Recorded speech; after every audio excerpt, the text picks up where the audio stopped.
Welcome to another deep dive.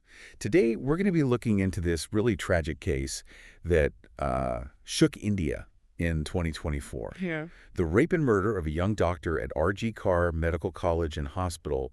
It's in Kolkata. Yeah. We've got a ton of stuff to go through today. Yeah. We've got articles, court observations, even some social media reactions to kind of pick apart. Wow. And, this is one of those stories that's got twists and turns, Yeah, almost like a Bollywood thriller. absolutely. But it also brings up these huge questions about women's safety in India, Right. especially for, people working in healthcare. Absolutely. It's a case that really makes you think about these big problems, these systemic issues. Right. What's so interesting is how this one event Yeah. just kind of blew up into nationwide protests, legal battles. Yeah. And it really shows you how deep these problems are in Indian society. So let's start at the beginning. Okay. August 8th, 2024. That's when it all began. And our sources paint this picture of a dedicated, hardworking doctor. She was 31, a postgraduate trainee working at the hospital. Mm-hmm. And she had just finished this 36-hour shift. Oh, wow. Can you imagine? That's intense. And had dinner with her colleagues and decided to get some rest in a seminar room. And that detail right there, the seminar room, it kind of tells you a lot, right? I mean, the fact that she had to rest there weren't dedicated rest areas. Right. Especially for women doctors, it's a problem in itself. Yeah. And it shows this disregard for their well-being, for their safety. Yeah. And sadly, that becomes a theme in this whole story. So the next morning, August 9th, Right. her body was found, tragically, in that same seminar room. Oh, wow. And the college authorities, they initially claimed it was suicide. That seems like a pretty strong statement to make, wouldn't you say? It is, and it's a really stark contrast to what the autopsy later showed. Yeah. The report, it detailed rape, sexual assault, strangulation. Wow. There were all these injuries, these deep wounds that showed she fought back, Right. signs of a brutal attack. It completely contradicted that whole suicide idea. The details in the autopsy report are hard to even read. I know. Some sources even use the term genital torture to describe the injuries. And it points to this level of brutality, of premeditation. It's just horrifying. It really is. What stood out to you in those reports? Well, the sheer amount of semen they found, it's a detail that really sticks with you, Right. And while the police, they initially dismissed the idea of a gang rape, that volume alone, it just raises so many questions. Yeah. It points to, maybe multiple people being involved. Yeah. And it adds another layer of complexity to the whole case. So it's no wonder that this news sparked outrage all across India. Absolutely. Especially doctors and medical students. Yeah. They took to the streets demanding justice for their colleague and highlighting this lack of safety for people in healthcare. And those protests, they were fueled by more than just grief and anger. Right. It really tapped into this much bigger problem in India, this deeply rooted issue, Yeah. violence against women. Yeah. This case, it felt like another example of the system failing to protect its women. Right. And that feeling, that sentiment, it resonated with people all over the country. Yeah. And you see that in those Reclaim the Night marches that followed. So in the middle of all this public outcry, the police arrested Sanjay Roy on August 10th. He was a civic volunteer associated with the Kolkata police. Right. And our sources describe him as a troubled individual Yeah. with a history of violence and abuse. Mm-hmm. And what's interesting, maybe even concerning, is that he first confessed to the crime, Right. but then he retracted his statement. It's that retraction, along with the fact that people already didn't trust the Kolkata police. It really added fuel to the fire. People were skeptical, Yeah. especially because they tried to say it was suicide at first. Right. And so this led to the Calcutta High Court getting involved. Right. They transferred the case to the Central Bureau of Investigation, the CBI, on August 13th. Okay. It was clear they didn't think the local police could handle it, Right. do a fair investigation. And on top of that, the High Court criticized the reappointment of the college principal, Sandeep Ghosh. Yeah. He had resigned during all this controversy, but then he got reappointed. It was all very suspicious. I mean, Yeah. Ghosh resigning and then getting another top job at a different college, it raised a lot of eyebrows. Yeah. So the court, it wasn't surprising they saw this as maybe an attempt to block justice. Right. Yeah. And with the CBI now in charge, Yeah. they started digging deeper, looking at Roy's statements and the roles of others, including Ghosh. And as the CBI investigated, things took an even darker turn. Remember those suspicions about a possible gang rape? Yeah. Well, what the CBI found, while they never officially confirmed it was a gang rape, started to show problems with Roy's story Okay. and hinted that maybe there was a cover-up. Hmm. And the protests, they kept getting bigger. Right. There was a Reclaim the Night march at R.G. Carr Medical College that turned violent on August 15th. Oh, wow. And the Indian Medical Association, they even called for a nationwide strike, Wow. demanding justice and better security at hospitals. It really felt like this case was becoming something much, much bigger. It definitely was. Yeah. You know, doctors all across the country, they put down their stethoscopes. Yeah. And even the Supreme Court took notice. They urged a quick investigation. Mm. And they created this task force for hospital safety protocols. Right. But things in West Bengal, they were far from calm. No, not at all. You know, the political climate, it was getting really heated. Yeah. The West Bengal government, they were facing a lot of scrutiny. Mm-hmm. Accusations of a cover-up, you know. Right. This case, it had become a national conversation. Yeah. And there was all this pressure on the authorities to make sure justice was served. Absolutely. So with the CBI digging deeper, you know, public anger reaching a boiling point Yeah. and the stakes getting higher for everyone involved, the question becomes, what happens next? Right. What happens next? So as the CBI kept, trying to figure out what really happened, Yeah. their attention, it turned to the former principal, Right. Sandeep Ghosh. Mm-hmm. Remember how they questioned his reappointment Oh, yeah. after he'd resigned during all the controversy? Absolutely. That whole thing just felt like, trying to sweep it under the rug. Right. Yeah. And turns out that suspicion, well, it wasn't wrong. Oh, wow.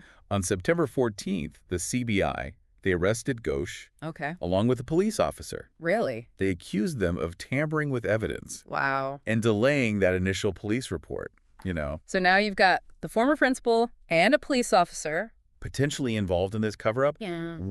What did that do to the investigation? Well, it was a huge turning point. Yeah. It confirmed what a lot of people had been thinking all along, Yeah. that powerful people were involved in trying to block justice, public outcry. It intensified. Yeah. And the protests, especially from the medical community, they got even bigger. Yeah, I can imagine they must have felt so betrayed. Absolutely. Not only was their colleague murdered. Right.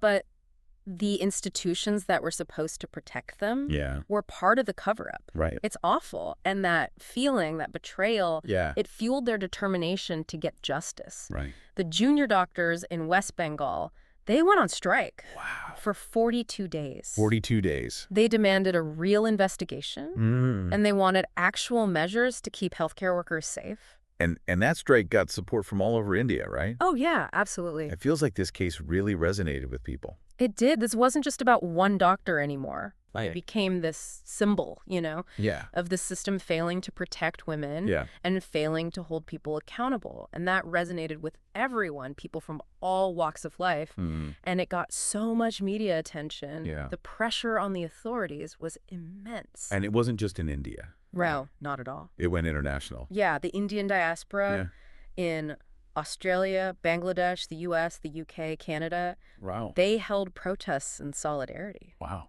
It showed that this issue, this concern about violence against women, Yeah. it goes beyond borders. It's a global problem. It is. So while all this was going on, the trial against the main accused, Sanjay Roy, it began in November. Right? But I understand there was something unusual about the trial itself. Yeah, the trial was held in camera, Okay. which means it was closed to the public. Okay. They do that sometimes in sensitive cases Right. to protect the victim's identity, make sure the trial's fair. Right. But it also caused this debate about transparency. Yeah. The public's right to know what's happening. It seems like every aspect of this case had its own set of, complexities and controversies. It did. And then, in the middle of all this, the West Bengal government, Yeah, they introduced a new bill, right? they did. For stricter punishments for rape and sexual assault, Mm-hmm. including the death penalty in certain cases. That's right. It's interesting how one case can expose so much, It is. about a problem that runs so deep. Absolutely. This case, it showed not just violence against women, Right. but also how hard it is to navigate the legal system. Yeah.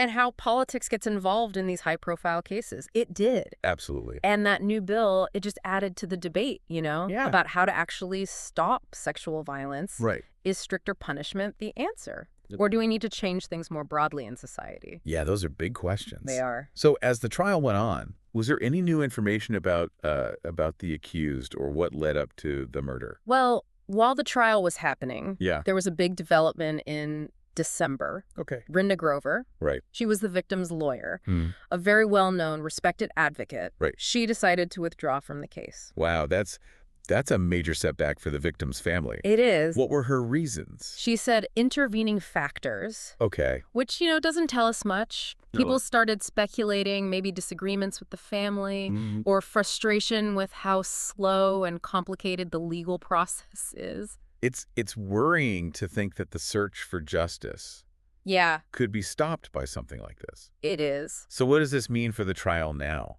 Well, it's still in camera. Right. And without a lawyer for the victim's family, Yeah. the proceedings have stopped. Well, It's not clear who will represent them now Yeah. or what this means for the case. right. It just adds more uncertainty to an already difficult situation. It's really sad to see how this case started with this horrible act of violence. Yeah. And then it gets all tangled up in these legal complexities, these uncertainties. Mm-hmm. But what really sticks with me Yeah. is the people who are fighting for justice. Oh, absolutely. Their resilience through all of this. Yeah, the victim's family, the Mhm. medical community, Yeah. all those people who went out and protested, Right. they all played such a huge role Yeah. in bringing this case to light and Right. demanding that someone be held accountable. Right. They refuse to let this just be forgotten. Absolutely not. Their commitment to getting justice, it's really inspiring. It is. They organized these protests. They Mhm. talked to the media. They Mhm. just kept pushing Yeah. for a thorough investigation. Yeah. And they forced the people in power to pay attention, Right. to see these systemic failures Oh, yeah. that led to this tragedy. And while the trial, its future is still uncertain, Right. their efforts, they've made a difference. Yeah. They've started this national conversation about women's safety, Yeah. especially how vulnerable healthcare workers are. Mm-hmm. And they've shown that we need to change the system Right. to address these deep, deep-rooted issues. This whole case, it's been such a roller coaster, hasn't it? It has. From that initial shock, the horror, Yeah. to the outrage, and then Yeah. this constant fight for justice. It's been a journey. It really has. It's shown us the worst of humanity, Yeah. but also, some of the best. Absolutely. So, as we wrap up this deep dive, Yeah. what are your takeaways? Hmm. What have we learned from all this? Right. And how do we use this knowledge to move forward? That's a big question. It is. But, this case, it's a reminder Yeah. that fighting for justice, it's a long, hard road. Yeah. It's full of, twists and turns, challenges you don't see coming. Hmm. It shows us how important it is to keep advocating. Yeah. To have communities supporting each other Right. and to hold those in power accountable. Absolutely. It also shows that to really address violence against women, Yeah. we need to do more than just make laws stricter, Right. right? We have to tackle those deep societal norms, Yeah. those inequalities that make this problem continue. What's really striking to me is how this one case, Yeah. it's revealed how all these different issues are connected. Right. Violence against women, the safety of healthcare workers, Mhm. the problems with seeking justice, Yeah. and how politics gets mixed in with It's everything. all anchored together. It is. It's like this intricate web. Exactly. And by understanding those connections, Yeah. we can start to address these problems better, Right. more holistically, more effectively. Mm. We need to work towards a society Yeah. where women feel safe, they feel empowered, Absolutely. where healthcare professionals are valued, they're protected. Yes. And where everyone can access justice fairly. This deep dive, it's been really eye-opening, Mm-hmm. informative, but also just deeply moving. It has been. This is a story that I think will stay with us. Yeah. It makes you reflect, it makes you want to talk about these things Absolutely. and to work towards, making a positive change. I agree. What stood out to you about this deep dive? Mm. Let us know on social media. Yeah. Share your thoughts. And remember, there's always more to learn, always. even in the darkest corners.